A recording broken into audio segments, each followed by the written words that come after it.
Over the last 200 years, our relationship to food production, to agriculture, has moved dramatically away from much more subsistence-based and land-based forms of agriculture to industrialized forms of agriculture that essentially have resulted in a commodification of food in such a way that it is now simply an item to be bought and sold and traded on the market. The danger to that, of course, is that people who do not have the spending power, the economic ability to engage in an equal footing, can be left out.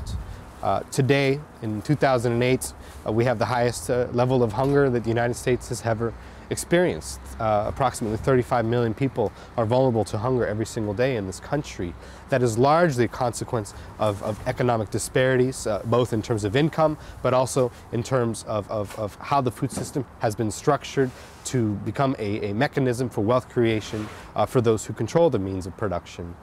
So what we are trying to do is use some market-based strategies, some community-based efforts, some organizing methods and agricultural approaches to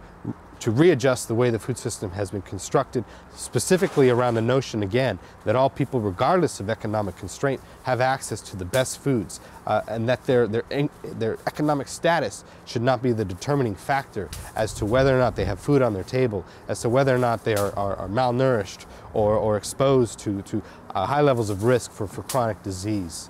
So we really look at looking at this model of commodification in a different way.